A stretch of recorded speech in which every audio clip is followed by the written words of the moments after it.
श्री स्वामी समर्थ. जय जय स्वामी समर्थ. नमस्कार मैत्रिणींनो, स्वागत आहे तुम्हा सर्वांचं पुन्हा एकदा माझ्या या नवीन व्हिडिओमध्ये. तर येत्या 12 ऑगस्टला म्हणजेच बुधवारी आली आहे आषाढी दीप अमावस्या. ही आषाढ अमावस्या, दीप अमावस्या, दर्श अमावस्या या नावानं सुद्धा ओळखली जाते. आषाढ महिन्यात येणारी ही अमावस्या अतिशय महत्त्वाची मानली जाते. कारण बघा, या अमावस्येनंतरनं पवित्र अशा श्रावण महिन्याची सुरुवात होते. ही आषाढी अमावस्या दीपपूजन, पितृपूजन आणि दानधर्म करण्यासाठी अत्यंत महत्त्वाची तिथी मानली जाते. या अमावस्येच्या दिवशी देवघराची स्वच्छता करावी, तसेच सर्व दिव्यांची स्वच्छता करून त्यांची पूजा करण्याची परंपरा आपल्याकडे आहे. त्यामुळेच या अमावस्येला दिव्यांची अमावस्या असं देखील म्हणतात. या दिवशी पवित्र स्नान करून पूर्वजांचं स्मरण केल्यानं घरामध्ये सुख, शांती आणि समृद्धीची प्राप्ती होते. या आषाढी अमावस्येच्या दिवशी काही उपाय केल्यानं आपल्या जीवनातील अनेक अडचणी दूर होऊ शकतात. ज्योतिष दृष्टीनं या अमावस्येला खूप महत्त्व आहे. अमावस्येच्या दिवशी आपल्या मुलांचं सुद्धा औक्षण केलं जातं. कारण आपली मुलं जी असतात तर ती सुद्धा वंशाची दिवे असतात आणि म्हणूनच या दिवशी मुलांची पूजा करणं सुद्धा खूप शुभ मानलं जातं.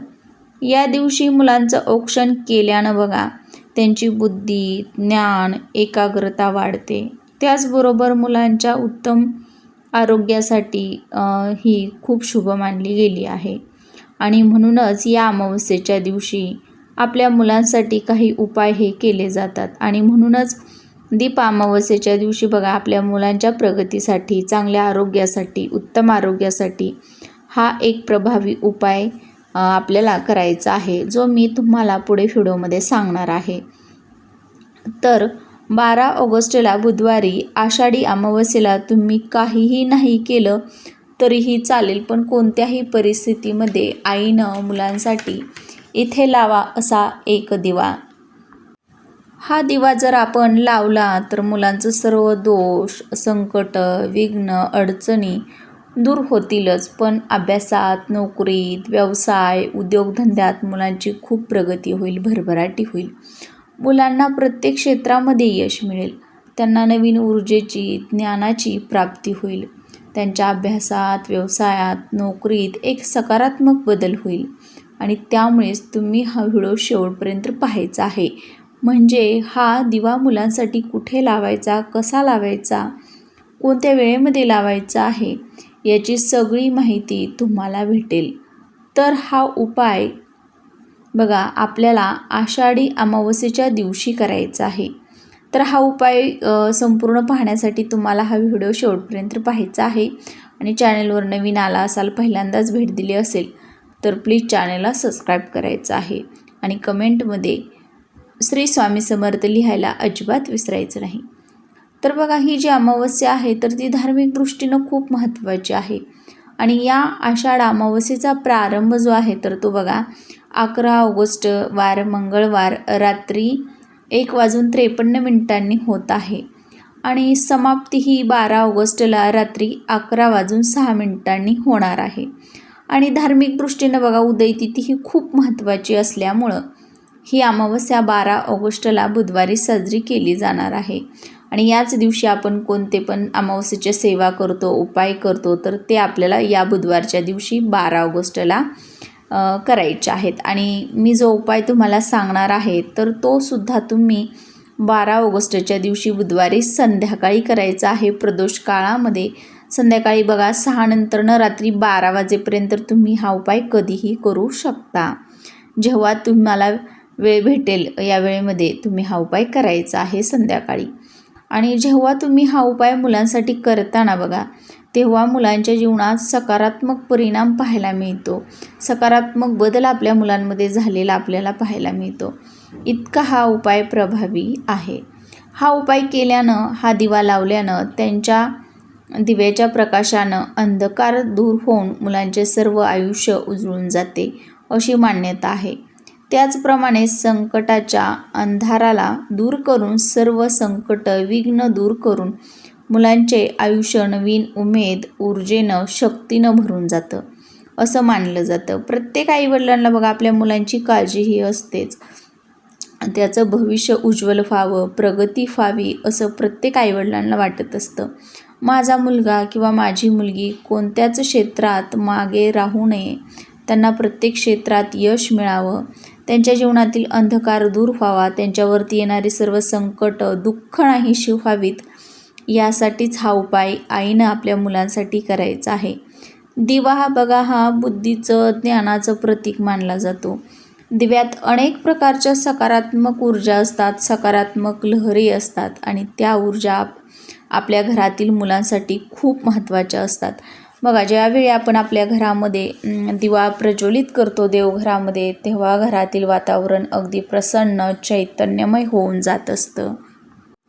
तर हा दिवा आपण आपल्या मुलासाठी किंवा मुलीसाठी दोघांसाठी सुद्धा लावू शकतो. तुमची मुलं शिक्षण घेत आहेत, शाळेत जात आहेत किंवा नोकरी व्यवसाय करत असतील, त्यांचा एखादा छोटा मोठा उद्योगधंदा असेल, त्यांच्यासाठी सुद्धा तुम्ही हा उपाय करू शकता. आणि हा उपाय आपल्याला बघा आपल्या मुलांसाठी फक्त वर्षातून एकदाच करता येतो, कारण की ही आषाढी अमावस्या म्हणजे दीप अमावस्या फक्त वर्षातून एकदाच येत असते.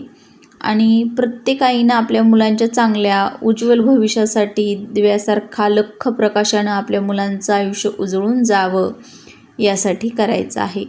तर त्यासाठीच आपल्याला बघा कणकेचे दिवे बनवायचे आहेत. 5 दिवे आपल्याला कणकेचे यासाठी तयार करून घ्यायचे आहेत, बनवायचे आहेत. आता हे बनवायचे कसे, तर बघा हे दिवे बनवण्यासाठी आपल्याला गव्हाचं किंवा तांदळाचं पीठ हे वापरता येऊ शकतं. इतर कोणतंही पीठ आपण दिवे बनवण्यासाठी वापरायचं नाही. आपल्याला गव्हाचं पीठ घ्यायचं आहे, त्यामध्ये अर्धी वाटी गुळाचं पाणी घालून घ्यायचं आहे. अगदी छोटी वाटी पाणी घालायचं आहे. कणिक व्यवस्थित मळून घ्यायची आहे आणि त्यात थोडंसं मीठ आणि तूपसुद्धा घालायचं आहे आणि 5 छोट्या मध्यम आकाराचे दिवे बनवून घ्यायचे आहेत. त्यानंतरनं बघा हे दिवे 10 मिनटे का होईना आपल्याला वाफवून घ्यायचे आहेत किंवा उकडून घ्यायचे आहेत. आता बघा वाफवून झाल्यानंतरनं ते एका स्वच्छ ताटामध्ये काढायचे आहेत. ओळीनं एका मांडून घ्यायचे आहेत ताटामध्ये.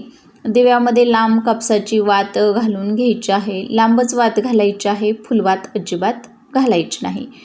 त्यानंतरनं त्या दिव्यात आपल्याला तेल घालायचं आहे. चुकूनही तूप हे घालायचं नाही. कोणतंही तेल घाला, पण तूप अजिबात घालू नका.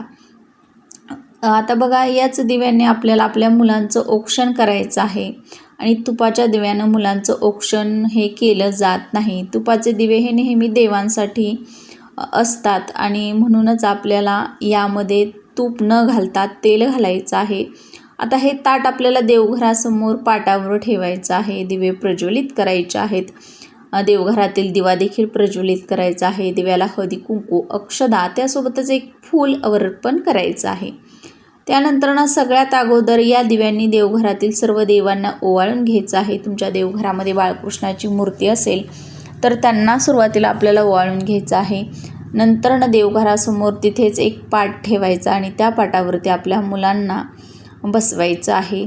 आता बसवल्यानंतरनं डोक्यावर टोपी किंवा रुमाल हा ठेवायला लावायचा आहे. मुलांच्या कपाळावरती कुंकाचा गंध लावायचा, त्यावरती अखंड थोड्याशा अक्षदा लावायच्या आणि नंतरनं या दिव्यांनी मुलांचं औक्षण करायचं. ज्याप्रमाणे घड्याळाचा काटा फिरतो बघा, त्याच प्रकारे 3 वेळा ओवाळून घ्यायचं. औक्षण करताना आपल्या मुलांना चांगलं आरोग्य मिळावं, दीर्घायुष्य लाभावं, तुझ्या सर्व कामात तुला यश मिळो, उत्तम आरोग्य लाभो आणि तुझ्या जीवनात धनसंपत्तीची समृद्धी भरभराटी येवो, तुझ्यावर कोणतंही संकट, दुःख येऊ नये असं मनोमन आपल्याला म्हणायचं आहे, प्रार्थना करायची आहे. आणि 3 वेळा मुलांचं औक्षण करायचं आहे, म्हणजे ओवाळून घ्यायचं आहे. आणि त्यानंतरनं हे दिवे आपल्याला तिथेच देवघरासमोर ठेवायचे आहेत. त्यानंतरनं बघा काय करायचं आहे, हे ताट उचलून घ्यायचं आहे. मुलांची रूम जिथे पण असेल, मुलं जिथं झोपतात, अभ्यास करतात, तर त्या ठिकाणी त्या खोलीमध्ये आपल्याला या दिव्यांच्या वाती पूर्व दिशेला करून हे ताट आपल्याला ठेवायचं आहे. आपल्या मुलांच्या उत्तम आरोग्यासाठी, प्रगतीसाठी, बुद्धीच्या विकासासाठी दिव्यांची वात पूर्व दिशेला करून हे दिवे आपण लावायचे आहेत. यामुळं मुलांची प्रगती होते, मुलांमध्ये एकाग्रता वाढते आणि अभ्यासात त्यांची प्रगती होत असते. औक्षण करताना मुलांचं तोंड दक्षिण दिशेला येणार नाही याची काळजी ही आपल्याला घ्यायची आहे, कारण की ही दिशा यमदेवांची मानली जाते, पितरांची मानली जाते. म्हणून आपल्याला या औक्षण करतेवेळी मुलांचं तोंड दक्षिण दिशेला हे अजिबात करायचं नाही. यानंतरनं काय करायचं, आता बघा 5 दिवे आपल्याला बनवायचे तर आहेच, पण जर तुम्हाला 2 मुलं असतील तर दोन्ही मुलांसाठी वेगवेगळे दिवे बनवायचे का? तर अजिबात नाही. दिवे आपल्याला वेगवेगळे बनवायचे नाहीत. 5 दिवे फक्त आपल्याला बनवून घ्यायचं आहे आणि याच दिव्याने दोन्ही मुलांचं औक्षण करून घ्यायचं आहे. त्यानंतरनं काय करायचं आहे, आपल्याला थोडंसं मीठ, पिवळी मोहरी घ्यायची आहे. आपल्या मुलांना आपल्यासमोर बसवायचं आहे आणि आपल्या मुलांच्या डोक्यापासून पायापर्यंत 7 वेळा हे ओवाळून घ्यायचं आहे आणि नंतरनं हे आपल्याला घराबाहेर नेऊन फेकून द्यायचं आहे. बघा, सुनसान जागेवरती टाका, जिथे पण व्यक्ती म्हणजे माणसांची ये जा होत नसेल अशा ठिकाणी आपल्याला या ज्या वस्तू आहेत तर त्या टाकायच्या आहेत, किंवा चुलीमध्ये जाळून टाकल्यात तरीही चालतील, किंवा लोखंडी भांड्यामध्ये तुम्ही गॅस शेगडीवरती सुद्धा जाळू शकता. तर अशा पद्धतीनं हा उपाय आपल्याला करायचा आहे. फक्त मीठ आणि पिवळी मोहरी जी घेणार आहात तर ती तुम्ही दोन्ही मुलांसाठी वेगवेगळी घ्यायची आहे आणि उतरवून जाळून टाकायची आहे. माहिती आवडल्यास लाईक, शेअर करा आणि चॅनलवर नवीन असाल तर सबस्क्राईब करा.